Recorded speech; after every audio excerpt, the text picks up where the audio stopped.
2027 সালের এসএসসি পরীক্ষার নতুন তারিখ নির্ধারণ। দলের নাম ভাঙিয়ে অপকর্ম করলে কঠোর ব্যবস্থার হুঁশিয়ারি বিএনপির ভারপ্রাপ্ত মহাসচিবের। বর্তমান সরকার আওয়ামী লীগের পথেই হাঁটছে, মন্তব্য জামায়াত আমিরের। বিতর্কের অবসান, এবছর সুনাই নদীতে নৌকাবাইচ হলেও পরের বছর থেকে বন্ধ। উজবেকিস্তান যাওয়ার আগে কোচদের বিরোধ, 999-এ পুলিশ ডাকলেন ব্রিটিশ কোচ। ফারাক্কা বাঁধের সব গেট খোলার অনুরোধ বিহারের, পদ্মায় পানি বাড়ার আশঙ্কা।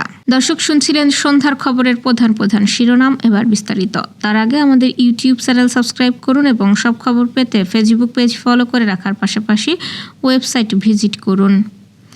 2027 সালের এসএসসি ও সমমান পরীক্ষার সময়সূচি পেছানো হয়েছে। নতুন সিদ্ধান্ত অনুযায়ী এই পরীক্ষা শুরু হবে আগামী বছরের 14 মার্চ। লিখিত পরীক্ষা চলবে 15 এপ্রিল পর্যন্ত। আজ দুপুরে শিক্ষা মন্ত্রণালয়ে অনুষ্ঠিত এক বৈঠকে এই সিদ্ধান্ত দেওয়া হয়। বাংলাদেশ আন্তঃশিক্ষা বোর্ড সমন্বয় কমিটির সভাপতি ও ঢাকা শিক্ষা বোর্ডের চেয়ারম্যান সৈয়দ আখতারুজ্জামান এই তথ্য নিশ্চিত করেন।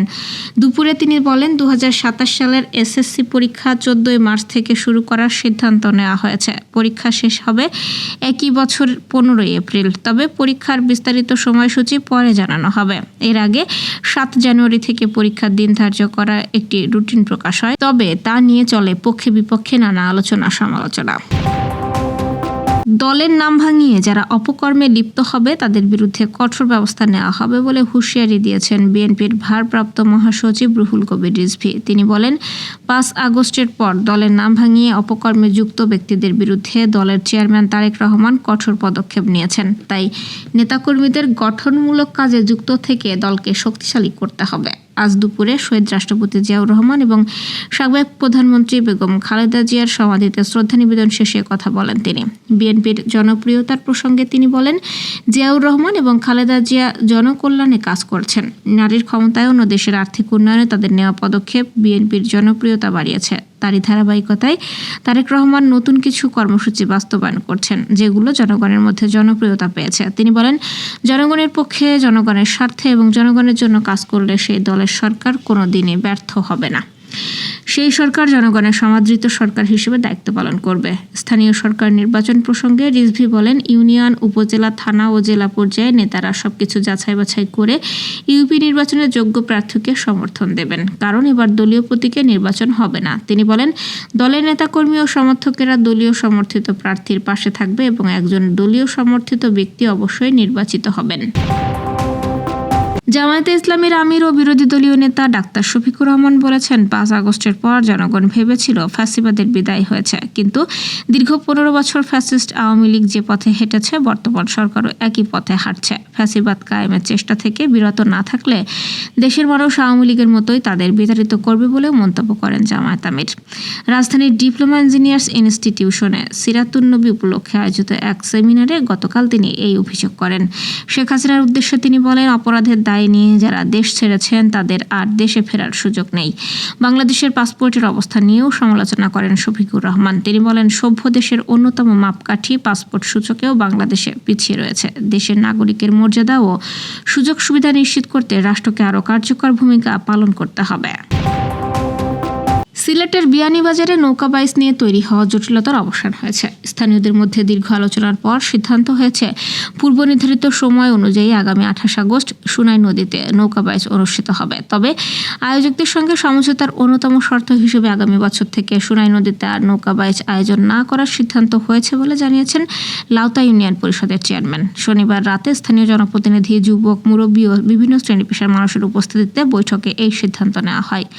বৈঠকে বলা হয়, নৌকাবাইচ এই এলাকার দীর্ঘদিনের ঐতিহ্য, তাই এই আয়োজনকে কেন্দ্র করে যে স্থানীয়দের মধ্যে বিরোধ বা উত্তেজনা তৈরি না হয় সেদিকে সবাইকে দায়িত্বশীল থাকতে হবে।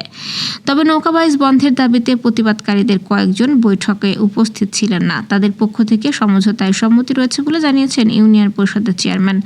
এদিকে নৌকাবাইচ আয়োজক কমিটি জানিয়েছে, আগামী 28 আগস্ট পূর্ব নির্ধারিত সময়ের প্রতিযোগিতা হবে। এর মধ্যে আয়োজনের প্রস্তুতিও চলছে। তবে আগামী বছর থেকে নৌকাবাইচ বন্ধ রাখার শর্তে সমঝোতার বিষয়টি নিশ্চিত নয় বলে জানিয়েছেন বিয়ানীবাজার থানার ওসি। তিনি বলেছেন, শান্তিপূর্ণ সমাধানের কথা জানলেও এমন শর্তের বিষয়ে তিনি অবগত নন। ফলে এই বছর নৌকা বাইচ নিয়ে আপাতত জটিলতার অবসান হলেও আগামী বছরে এই ঐতিহ্যবাহী আয়োজনের ভবিষ্যৎ কী হবে তা নিয়ে প্রশ্ন থেকে যাচ্ছে। উজবেকিস্তানে গুরুত্বপূর্ণ টুর্নামেন্ট খেলতে দেশ ছাড়ার কয়েকদিন আগে বাংলাদেশ অনূর্ধ্ব-20 ফুটবল দলে দেখা দিয়েছে কোচদের বিরোধ।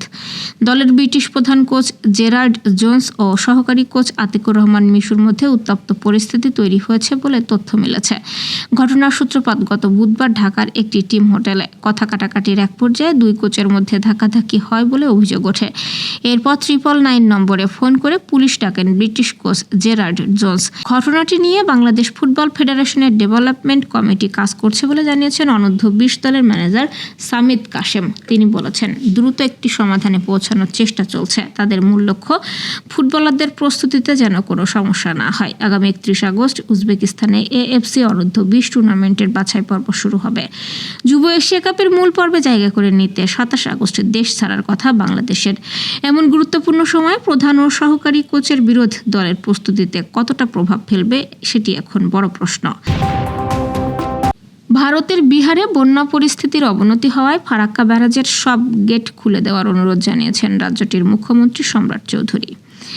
গতকাল পশ্চিমবঙ্গের মুখ্যমন্ত্রী শুভেন্দু অধিকারীর সঙ্গে ফোনে কথা বলে এই অনুরোধ জানান তিনি। বিহারের মুখ্যমন্ত্রীর দাবি, গঙ্গার পানি বিপদসীমার উপর দিয়ে প্রবাহিত হচ্ছে, তাই ফারাক্কার সব গেট খুলে দিলে পানির প্রবাহ দ্রুত নিচের দিকে নামবে এবং বিহারের বন্যা পরিস্থিতি নিয়ন্ত্রণে আনা সহজ হবে। পশ্চিমবঙ্গের মুখ্যমন্ত্রী এই বিষয়ে প্রয়োজনীয় ব্যবস্থা নেওয়ার আশ্বাস দিয়েছেন। তবে ফারাক্কার গেট খুলে দিলে এর প্রভাব পড়তে পারে বাংলাদেশেও, কারণ ফারাক্কা থেকে ছেড়ে দেওয়া পানি গঙ্গা হয়ে বাংলাদেশে প্রবেশ করে পদ্মা নদীতে।